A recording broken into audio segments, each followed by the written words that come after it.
Good morning, everyone. Welcome to another Waking Up to Money Wittering session with me and Ben. Hello, Ben. Hello, Carlos. Witter. We will witter on. And we have wittering friends, witter friends. We've got Claire with us. And Claire, we'd love to get you joining us live to maybe share a question and maybe talk around something. So if you're in a position to do that, say hello in the chat. And say yes or something, and we will invite you on if that's okay with you. We got hi Francis this morning, and we got Katie. We have Siggy, I think is how I pronounce your name. Helen and Andrea. Thank you very much for joining us today. Oh no, I think I scared Siggy away. Please say hello in the chat. Let us know where you're calling in from, which country, or if in the UK, which part of the UK you're in. It's always good to get a feel for where everyone is. Makes us feel less alone, more in community. Less lonely, more connected. Less lonely, which kind of is maybe part of the structure of this conversation, this idea of community. Loneliness. Loneliness. And think, oh my God, I'm doing it all shit, all on my own. How do I do this? So the thing was being easy to buy. It was inspired by Claire's question about structuring your offer the last time we were on live. Because Claire may not have made the connection that actually how we structure our offer makes us less or harder, less easy or more. I can't actually speak. More or less easy to buy. Easy for you to say, Ben. You are all in good hands. We know exactly what we're talking about. That's a good point, though. I think yes. I will build on that point. We should probably set some context as to how we got from how to structure an offer to becoming more easy to buy. So we'll lay the groundwork on that. We will invite Claire on because it was her question, and we'd love to get a bit more background. It's her fault.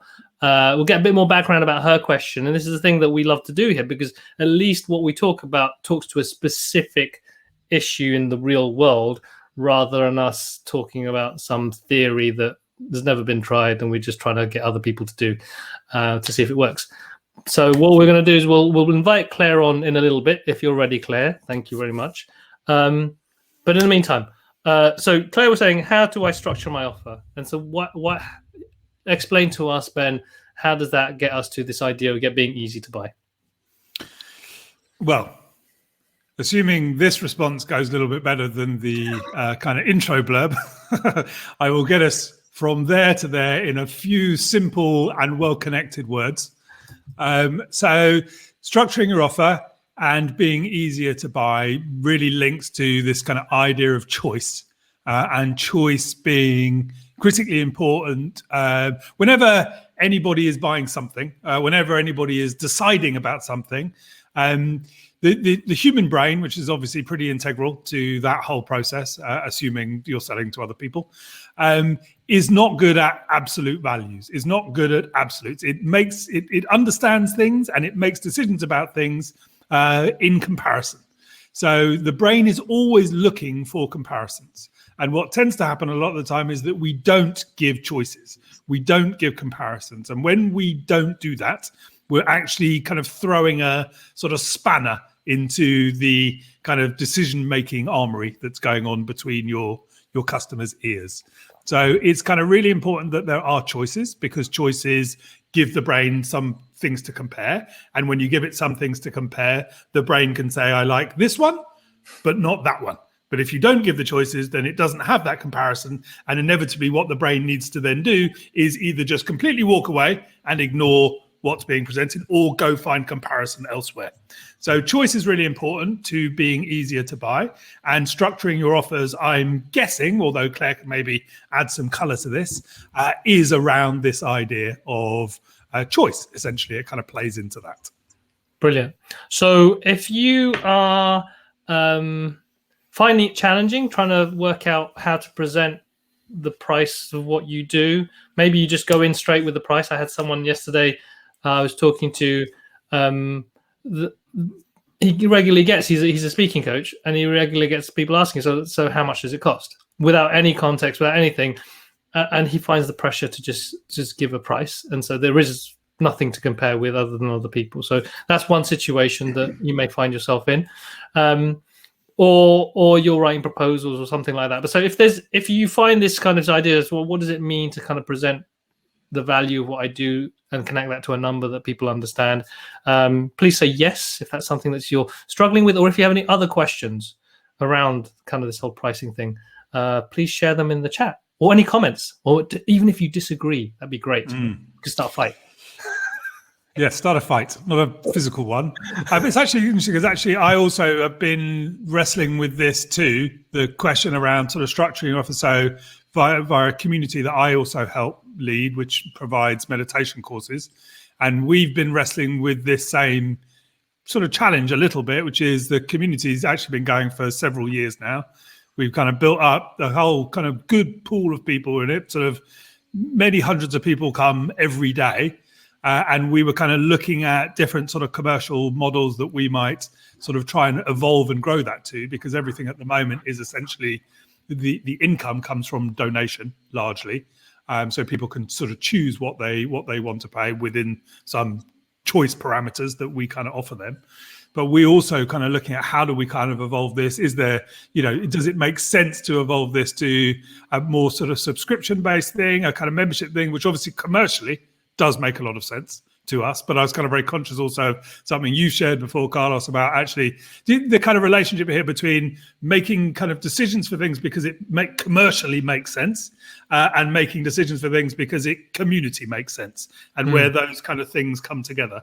And I think structuring your offers, the kind of route in, what people can buy, when they can buy it, why they can buy it, is all part of the same sort of melting pot of considerations. Exactly. And this was all planned because Claire is also a community builder. So we are now bringing two spheres of expertise and zones of genius in one place. And beware, we might explode with silver bullets of wisdom coming from both of them, Ben and Claire, where we have pricing meets community building. So I'm going to see if Claire can join us now. I'm going to invite you on screen, Claire. So you should get a notification, radio styly. We will now have our little talking. Is it talking radio? Walking radio. I have no idea. Talking radio. I should hope that was a consistent radio theme. This is talking radio. Oh my God! From Texas. This is purely emergent. Brilliant. Hello. Hey, Claire. Hello. Explode with bullets of wisdom. Was that the intro? That was it. It's like shrapnels of knowledge. Right. From embedding into our legs. There's no pressure now, but now Ben's done his waffling and his wittering. I feel quite comfortable. Good, exactly. And that's how we roll. So before we start, Claire, why don't you just share with people listening and watching a little bit about what you do? So I do community building. In essence, I used to be a solicitor. I moved over and decided I was going to be an entrepreneur in about 2014. And I was really interested in membership sites initially. And I kind of went down that route. But then I realized it was less about membership sites and more about community and connection. And that's kind of where my pathway's gone for the last 8 or 9 years. And I pretty much say that I have been saying that I think community should be the core of all businesses, but feeling like I'm ahead of the game with it. And I guess this comes into my pricing question as well, because that's the kind of route I've taken. So I've done all kinds of things over those years. I've done, online courses, group courses, speaking engagements. I've been into corporates and helped them with their culture. So I've done all kinds of things. And it's kind of like I've been trying out all these different aspects because of probably this fundamental question that I was saying to you guys was, like pricing what I do, because my challenge has been around structure. So last year I started the Like-Hearted Leaders, which is the community you're talking about, it used to be called the Unofficial Keyboard CEO course because it came on the back of the Do Lectures Keyboard CEO course. So we were all on a course together. And at the end, I said, who wants to carry on talking every week? And so I facilitated, because that's my skill set, to meet up every week on Zoom. I did it twice a week initially. And then I love facilitating. And that's how it started. That community started really organically. And then possibly, I don't know, 3-4 months in, the community came back to me when I'd been doing it all for free, using my software, paying for all the stuff, but, you know, showing up every single week, building connections outside of it, because that's how you build community. And they said to me, Claire, they kind of held me up in a session and I was really embarrassed. And they said, Claire, we need to pay you. So that's how it kind of started. And that's always been my thing. I'm just like, okay, you want to pay me now? So then I leaned into that, set up this ongoing recurring fee, which is brilliant because it keeps me able to keep the community going. However, that was a whole organic journey, which kind of comes back to the question. And that is, so that, for example, yes, I have something that's bringing in money now, but it wasn't by my design. I didn't launch with it as a business thing. And also building community. So say you guys or someone comes to me and says, Claire, I want to build community. And that's, you know, people come to me and ask me.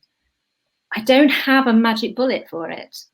And so I think that I came from this background. I started off doing internet marketing. That's how I transformed from being a solicitor into a entrepreneur. And it was a 3-day weekend. And it was very much, you know, this magic blueprint and using the tactics like, we can make you 10,000, you know, that kind of world, which is not my world. And I don't like to promise things I can't deliver. And so I find it really hard because I can't promise you I'm going to make you a thriving, engaged community. I can't do that. And so this all builds into my question around pricing.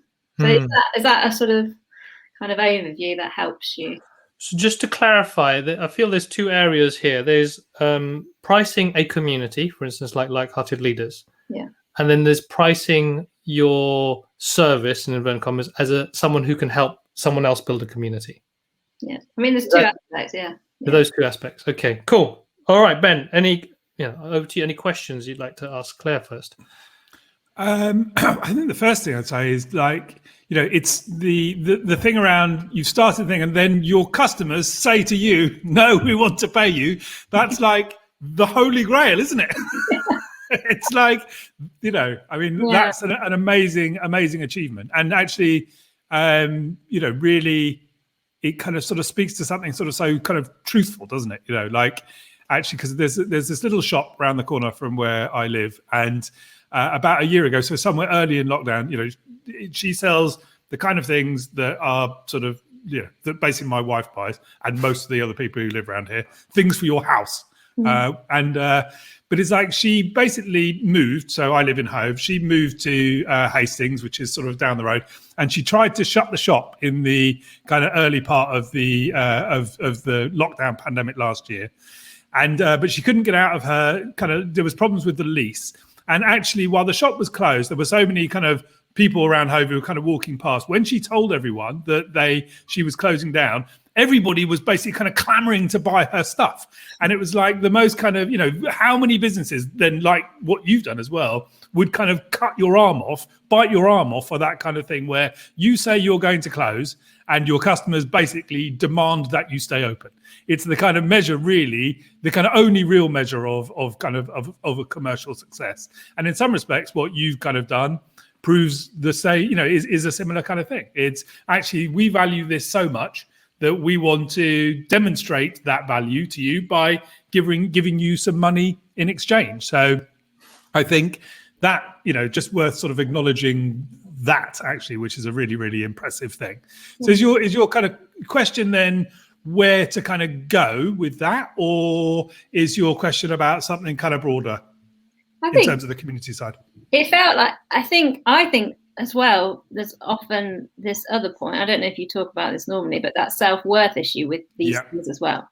Because for me, I think about this, I was reading something about failure as well. And it's like, there was no failure there. I put myself out and said, hey, who wants to carry on each week? And then I did my thing.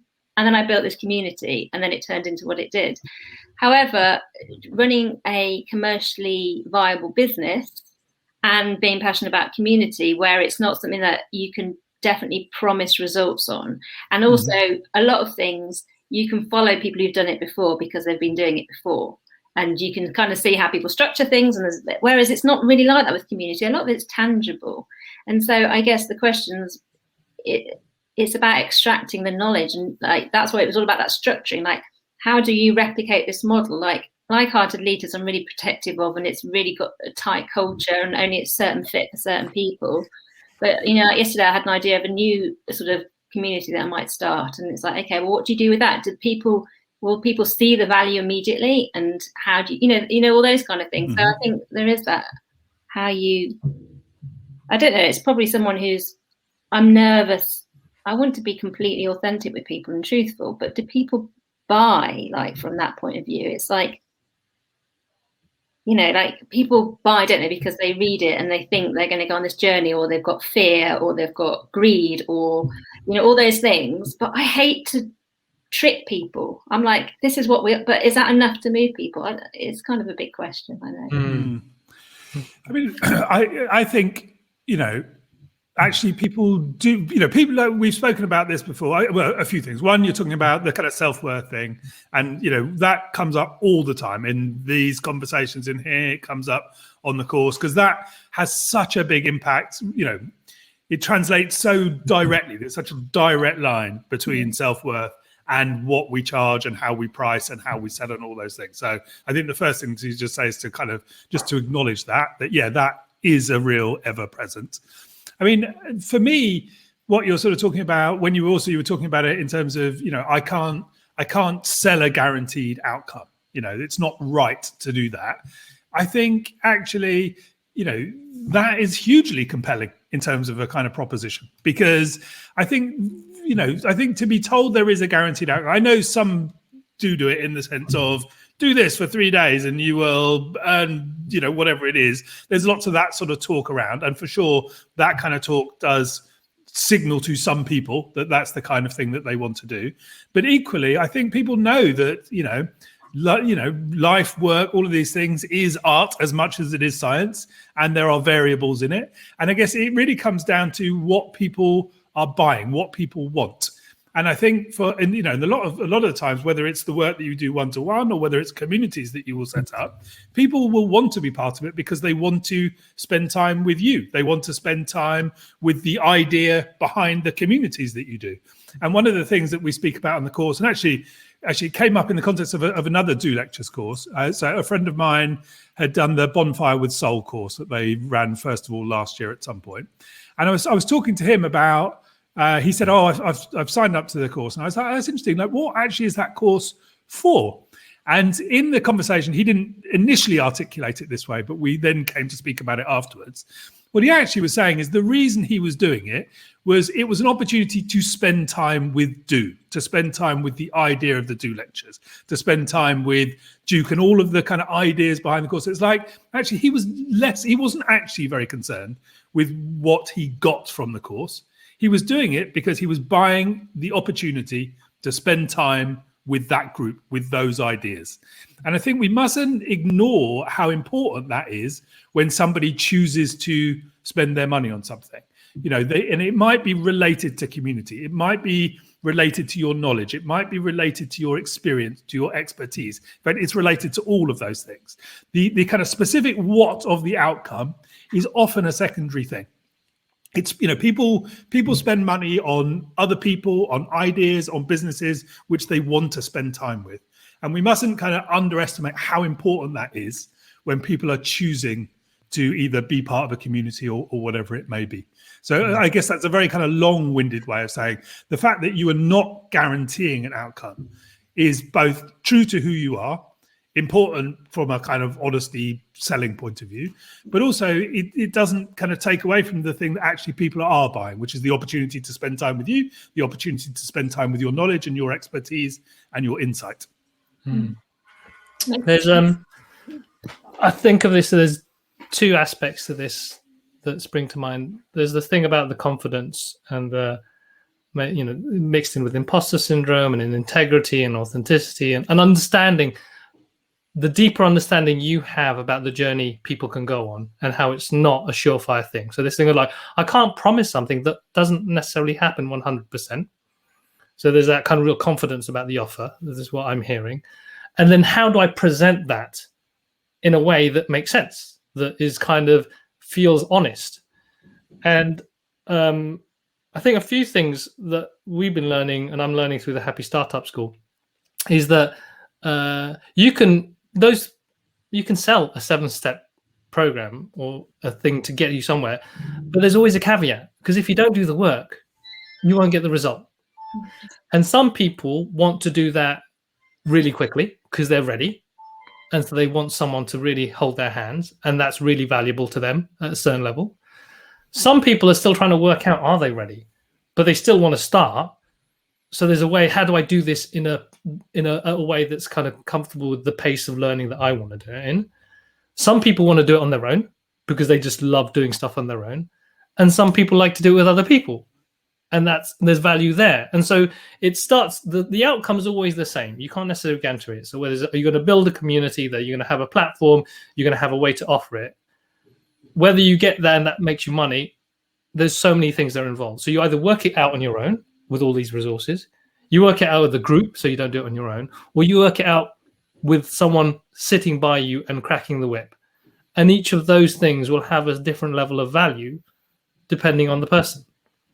And so that for me is like, it's less about whether it will happen or not. It's more painting of picture of what could happen in my eyes. And then how do you want to do it? Any thoughts? Well, one thought was it was what Ben was saying about that article that you sent to me. You might want to talk about a bit more about that community aspect, because that was a powerful article. Did you send it to Ben? The transformative learning. Yeah, the one that you did all the books over, because that was... exactly. Yeah. So that's for me starts to speak to the how, and the kind of like the deeper sort of reality of learning something. And this kind of, for me, starts talking to, we start going a bit into the marketing and the education of a customer. Because at the simple level, and this is what Ben talks about in the course, people buy good feelings and solutions, full stop. And we talk about on our 2020 Vision program, this idea of this journey of change. And I think I kind of talk to it as like the Satir change model. It's like current status quo, new status quo, and this period of chaos in the middle where you're trying to work things out. And so there's without understanding that, things like there's going to be a period where you're going to be totally lost and you're not going to know what to do. Without that being understood by someone, and then knowing like, how do I cope with that issue of like not knowing what to do next and feeling alone and, not knowing if I'm, going to have the right answer at the end. And the answer is community. And I don't think that's clear in everyone's minds. We know it because we've experienced it. We know it because we build community. That actually the thing that's going to really help you manage uncertainty is being with others who can help you just stay with the discomfort of not knowing what's going to happen next. That's an education piece, I think. That becomes like part of the marketing and the stuff that we talk about, so that when they get to the landing page, when they get to the place where like, okay, what's all this about? How can I do this? It's kind of clear why community is of value to them. And it isn't always of value to everyone. That's the thing. So that's where as far as, that's my first opening gambit around this idea of that transformative learning experience, which is an emergent journey. It isn't a step 1, step 2, step 3 thing. Can start to be presented as adding value.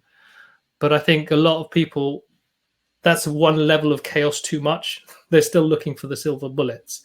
So there is that journey of learning beforehand. I don't know. That's my starting point on that. It's interesting, isn't it? And I don't know if there's ever a definitive answer to any of this, to be honest. I think, like the pricing is like where your profile is at, for example, like what do others perceive you to be, I guess. There's that element. And then are you going to a corporate or are you serving a different audience? And so, my structures, sometimes it's been thousands a day because it's been in a corporate. But then, it's a different element when you're serving somebody else as well. I think Mm-hmm. and also there's that massive question, isn't there? Like, if you pay £5.50 to talk to me for an hour, it's like, well, she just obviously doesn't know much. But if I charge 5,000 an hour, you're going to listen to that information, aren't you? You're going to take action on it. And it's exactly the same information. It's like, what do we perceive? And I think I've done this loads of times, like where you haven't got money, you find it if there's a real thing, isn't that? You can find people. I guess it's not very often people don't have the money completely. No. Yeah. When people say, I don't have the money, what they really mean is I don't yet fully trust the benefit of what you are promising. Yeah. And so, because like you say, people within most kind of realms that we're talking about, you're right, people don't have, it's not that they don't have the money, it's that they don't yet trust, they don't yet understand the benefit of what you're doing. So that kind of classic sales thing, no doesn't mean no, it just means I don't know. And so the thing that's kind of happening in most instances that they need to better understand. And everything that you're talking about there, this does really go to the heart pricing. The point that actually, well, the price that we charge sends a hugely important signal, maybe the most important signal, because whenever somebody's considering buying anything, whether it's sort of for your house or for your work or whatever, there is an element of risk. There's an element of doubt. Is it going to do the thing that I want it to do? And so there's always that little voice is kind of chirping away in the mind of the customer at the point that they're considering, is this going to do it? Is this going to work? And so they're looking for signals. They're looking for reassurance that it's okay, that buying you is okay. And one of the most important signals that we can send is the price, because we do equate, because of all of the sort of social signals that we are kind of familiar with, we do equate the amount of money with a level of quality. And so when something, like you say, is really cheap, there is a little bit of a thing which is like, well, why is it really cheap? And or free, like you say, free unfortunately does mean valueless. And so there might be a sequence of things, there might be a whole range of things kind of going on, but we need to be really, really careful, because like I say, actually price does send a hugely important signal. And to the other point that you're saying about, a corporate might be willing to pay several thousand, a person might be kind of able to pay several hundred. That is, of course, also true, because the other key thing, which is then linked to the self-worth and the imposter and all of that sort of stuff, actually the important person isn't us. Like, it's not my, if I'm selling something, it's not, my worry, my doubt, all of these things. Actually, I'm not the important person. Whenever we sell anything, we kind of talk about this a little bit on the course, like asking people, when I sell something, so who benefits? And everyone says, well, you kind of both do. You benefit the seller and you benefit buyer. But actually, that's also not true, because when I sell something, or when you sell your knowledge, your expertise, your community, it's like, you benefit once at the point of the transaction, and there are sort of learning benefits beyond. But the customer, they benefit over and over and over and over and over again from the benefit of everything that you've kind of taught them. And so actually keeping this in mind, that the important person is not us. Yes, our doubt, our worry, our questions are always kind of around and are often in the way. But the thing that we're trying to get people to do is get out of our own worry into the kind of heart and mind of the customer, into the heart and mind of the person on the other side of the table, because they're the person who determines value. They're the person who determines worth. And the thing that Carlos referenced about the good feelings and solutions, there are so many reasons why somebody chooses to buy something. And like you're talking about, it's easy to kind of go, well, shit, I can't guarantee a community outcome. But that's actually just one very small sliver of why, like we were speaking about, why they would consider buying your advice, buying your expertise, or buying part of your community. There's many, many other good feelings that they would be buying, many other problems that they want solving. And so like the what of what we do is just actually a very, very small part of it. And so the more we are able to understand those things, the more that we're able to sort of explore those things and really spend time in their kind of heart and mind to understand those things, the more we understand it's less about us, which is good because it gets us out of the way of the conversation. And also it means that we can start to open up the conversation, open up the understanding. Well, what is this worth to them? Because it's only when we really understand the good feelings that they're after, It's only when we really understand all the problems that they actually see your thing solving that we can start to kind of open the door to understanding what the value is to them, not to us. And then we can open the door to experimenting with pricing. And actually, we just find pricing much easier because it's less about us and all about them. And it's interesting, I guess, if you're, like, for example, building a community, if I'd spoken to the people who joined up over a year ago, like now, and I don't even know half of it, like, I hear stories all the time about the amazing things that are happening behind the scenes just because I started something a year ago, which would have dispersed into nothing, to be honest.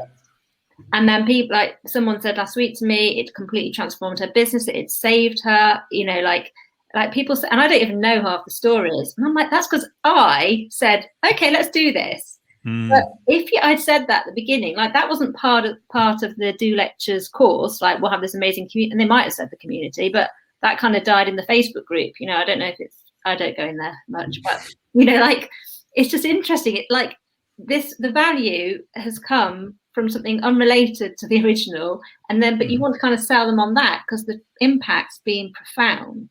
And I guess if you take me out of it and think about somebody else running an online course, like if they're purpose driven, what impact do they really want? Is it from that initial money straight away from doing the online course, or is it a year or two later where you hear stories of lives being transformed because of what you started off? So it's funny, that journey about how you translate that value later on, which is actually dependent on the participants, because these participants have been nurtured. And yes, I phrase questions to build trust. Like the people don't know what's going on. Like, they don't know what I've been doing to them all over the years, but I've been asking questions that will build trust between them and make them have those vulnerable conversations. It's been engineered, but no one realizes that necessarily, but it's just interesting. And I just wondered actually what you thought about, traditional marketing is give away the free checklist, just for argument's sake, and then you do the £27 course and then you move them up this. What do you think about that? Because like that is what community is, it's nurturing, but that's the internet marketing way, so to speak. How do you perceive that into the pricing question? Well, I guess for me, that sort of talks to a kind of underlying kind of truth, which is what is the pathway to build trust with people, isn't it? And so that's one way of putting some markers in the road of ever sort of increasing levels of familiarity and trust. And so I guess the principle of that, I think the kind of principle of that is sort of unarguable in a sense, isn't it? Is that essentially what we're talking about? What you just articulate as well with the community. Like you say, if you had said at the beginning, this is going to transform your life and it's going to save your business, therefore it's worth £30,000, there probably would have been less of a take up of people than if you had kind of gone the route you've done, which you then kind of earned the trust. And so I guess in some ways, and Carlos, you would also have a view on this, it's less that I think that what you just articulated in the kind of internet marketing way is kind of right or wrong. It's a way of sort of people self-selecting into ever degrees of integration, ever degrees of being on the inside. But it's not the only way. But sure, there need to be some markers. There need to be some stepping stones so that people can travel on that journey. But I think there are a number of ways to that. I know, Carlos, you'd probably have a good view on that as well. And also, Carlos, how did Happy Startup start? Like, what? Oh gosh. Okay, 3 things then. So the first point I wanted to make was my belief of them generally is people hate uncertainty. They find it really difficult to commit to something that feels really open-ended. Some people do. Some more enlightened, kind of accepting people do. But most of us hate spending money on something when we're not sure what the outcome is. That for me is very much around storytelling and sharing what you just said. Some people need to just hear that explicitly. And that's why I assume case studies and testimonials help, because it helps people put themselves in someone else's shoes and say, oh yeah, I could do that. I could be there. That resonates as a story for me. I think another thing is people value different things at different times. And I think it's less the challenge with the marketing traditional online marketing thing is they're trying to sell a process. Because they're trying to create certainty for someone who's trying to market something. So they're going to say there's step 1, step 2, step 3, that's your funnel. What we found, people might join the online community, then they might come on a retreat, then they might go to summer camp, or people might go to summer camp, then they join the community, then they do 2020 Vision. They come in at all different points, and so they value different things at different times. So it's hard to say, all right, this is the way to do things. I think another aspect of this, and maybe this is coming back to the Happy Startup School, we started, and I would say in a very similar way to how you did. People joined the community because of a shared experience. They went on a journey together. Some of them completed that journey and created their newsletter, for instance, from Keyword, and some just learned something, and some might have not learned very much, and it was just recapping or something. But they all shared a space together in time, and then they wanted to stay together. And so you facilitated that opportunity to do that. So there was a need to stay together. You created that space. And then over time, you helped them discover new bits of value around that, and they, started collaborations, got websites built for them, whatever it was. But there were things that they generated that you couldn't have predicted from the beginning. But the initial thing was like, we want to stay together. With us, we had the Happy Startup Summer Camp, and people wanted to know, how do we stay connected in between the events? So we basically built the online community around that. And it wasn't perfect. It was very much, all right, what content, how much content could we create? What could we offer? And it was very much making lots of assumptions as to why people would want to join the online community. Ultimately, it's what you did, is like, how can you create opportunities for connection? What are the ways that you can do where people can start feeling like they're part of something? But they don't necessarily know that that's something they're going to buy first. I think for us, a lot of the time, it was like a supporter model. We want to support what we do. We love the Happy Startup Summer Camp. We want to stay connected with the other people there. This is a way for you to do that. And we were very clear about, it needs to be paid for because we need to spend time on it. Over time, it's evolving. And that's the thing. I think, and the final point is, it is very hard to sell community. I think that's really hard because it means different things to different people. But I think you could sell a journey and then say why community is important to that journey, and then offer different ways to follow that journey, whether that's to be better at marketing, to learn the piano, to do whatever it is. But there's something that you're all trying to do together. It's just how fast you want to do it. And then along the way, you make collaborations and other things happen. And I think that's the emergent, beautiful part of community, is stuff that you didn't expect happen, which you hadn't paid for, happens. And then that's what I think over the long term makes a really strong community and potentially a viable business model, because people will just stay around because they know something good will happen, which I think is what's happening with LHL. Yeah. And I think that's the biggest challenge, isn't it? Like you just said, it is hard to sell community.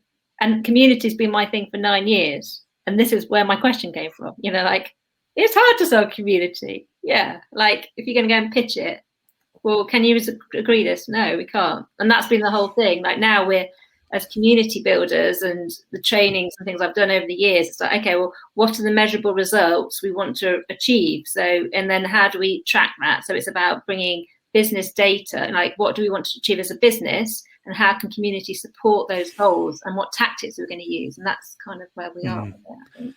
Yeah, I think what you're saying there, Claire, is a really key point, which obviously links to what Carlos is saying. I think this is why, community, yes, it's hard to sell, but I think one thing, everything's quite hard to sell, right? To a point.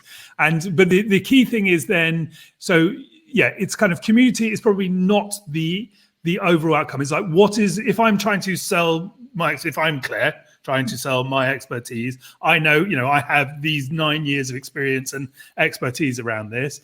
And it's like, okay, so you're talking to a client that's, imagine a kind of corporate client, whatever. Sure, they kind of understand, oh yeah, community. Yeah, I think that's something we do. Okay, but why? What is it that you company, you client are trying to change? And how is it that community is in service of that? So it's not that you're selling the community, community is the tool for them to do something else, which links to the kind of the good feelings and solutions point that we were talking about. So like in that, it's like we need to connect our remote workers. We need the new water cooler because the water cooler's not working now for us because no one's in the office. Yeah. So then the other question, so if you're trying to connect remote workers, you need a new water cooler. Why do you need a new water cooler? So it's always kind of asking that next layer of question to kind of you'll start to get to the motivation. Yeah, because then you're not engaged. Mm-hmm. Your workforce is not engaged and they don't feel like they're part of a team. And so they're unproductive. You know, they'll leave, go to the next company. You've got all the recruitment costs, etc., etc. You know, that's where that's kind of answer my own question. Mm-hmm. Exactly. Yeah. Exactly. Yeah. For me, there's an underlying theme here around short-termism and uncertainty, and community. Like I've heard it, like growing a garden or like tending a garden. You can't necessarily predict what's going to grow and where and when. What you can do is just create the space that is fertile enough for interesting things to happen. Mm-hmm. And that, I feel, is the education piece. That is, we're now in, I believe, this slow transition of like actually realizing, how do we manage uncertainty as an organization? How do we manage innovation? How do we be in this space? And it's, how do we work with people better? Mm-hmm. Not treat them like machines. And so I think the value of what we do as community builders is bringing in the techniques, the technologies, and the ways of being, and looking at what success looks like differently and educating companies into that and seeing how that could benefit them to then start thinking, all right, that solves this problem of innovation. That solves this problem of retention. This solves this longer problem of sustainability. Mm-hmm. But until that's a real simple message, I think this is where we're going to have a challenge about selling it. Yeah, definitely. And that's where you need to tie it into the metrics. Okay, so we're going to look at your recruitment rates, or your say employee retention. Okay, we're going to bring in this new scheme, we're going to connect people. Is that making an effect on that? So then the people in the know are like, okay, we can see some kind of change. And that's the challenge for community builders, like connecting it to key metrics that are going to make it so you can you've got to convince the stakeholders that it's worth investing in the community, because otherwise they're not going to give you the funds to build community, and it's like chicken and egg kind of thing. So the one kind of important thing I'd say to that, so I used to have a business which I sold a few years ago, which was essentially a design business, right? It was experience design. So we were working like, in airports, how do you get people to come earlier, that type of thing, roughly. But the thing around that is that there's lots of it's very intangible. Design is intangible, right? You can do this whole thing. I'm trying to, that same story that you're talking about there, got to find a way of quantifying this so that it's easier to buy, right? And there is undoubted truth in that. But the one thing I say is that it's also, there's a degree of story that we tell ourselves that's necessary, and our clients tell ourselves it's necessary. Because the truth is, right, when people decide to do something, they decide to do it emotionally and they justify it rationally. And so if what's happening that people are going, I need metrics, we're in the wrong place, actually. We've got to come back to moving them emotionally. And that is about the story and all of those things. Because what will happen is they will make a decision to do it emotionally, then they will look for the rational things that kind of reaffirm why they made that decision. And so if people are getting very, very stuck in the metrics, I need this, I need this, I need this, I guess I would say, in the first thing, is the story strong enough? Is the story compelling enough? Because that is the first thing. People will decide to do something emotionally, then you kind of back it up with some rational things. But if we're getting too stuck in the kind of rational, in the metrics, it might be because we haven't spent enough time on the story. Right. So it's like being a better storyteller, isn't it? Oh, yeah. I think that's the whole course in itself. Never mind waking up to money. Yeah. Oh my God, not another one. Another one. Good job. We need the next one. What came up for me when Ben was talking, just like, whether community is a feature or community is the product. And I think it again speaks to it's the outcomes and features. And if the more we sell features, the harder it's going to be. The more we focus on the outcomes and the more we're specific about it, I feel again Ben talks about it. Buying is always fraught with uncertainty. we're like always worried that we're going to make the wrong decision. And so the more, like, I think when you're talking to metrics, it's like we're trying to give them a real sense of security that if I spend money here, I'll get the right outcome. And I believe a lot of the time when we're structuring what we offer, we're focusing on the wrong message, the wrong story. We're not really telling the story of the outcome in a way that makes someone think, oh yeah, excellent, brilliant, that's what I want, that's what I get.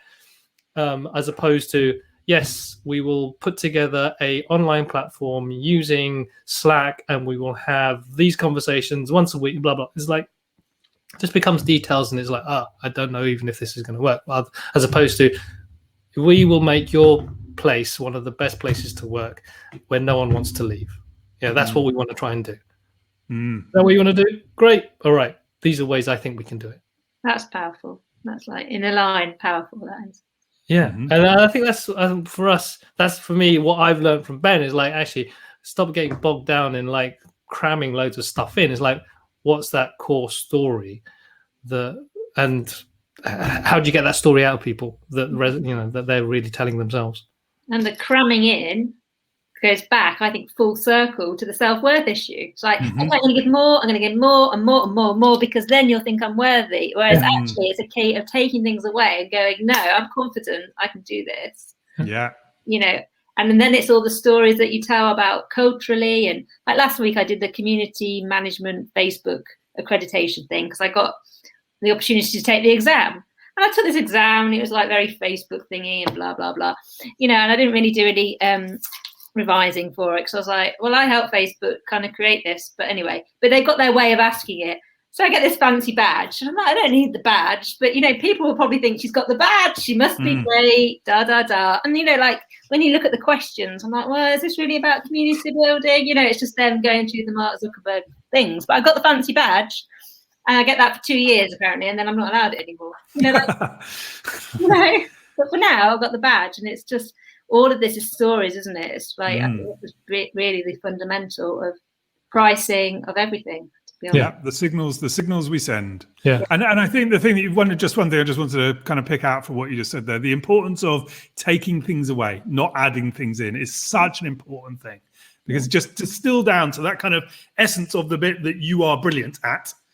Linked to like what Carlos is saying, and actually we do need to take stuff away so that you're leaving some space so that other people can fill in the gaps according to their own sort of lens, and take some stuff away so that people there is there's kind of wood through the trees enough for people to be able to kind of hold on to a thing.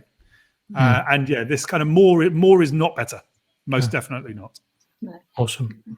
Yeah, I think what I'd like to end on is that I think the badge in itself, badge is great. I think it's amazing that you have that and you can hold that up.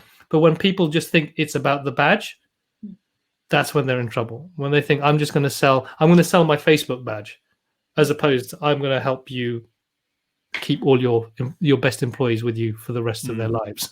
The Facebook badge is reassurance in that sense. Yeah, exactly. Another signal.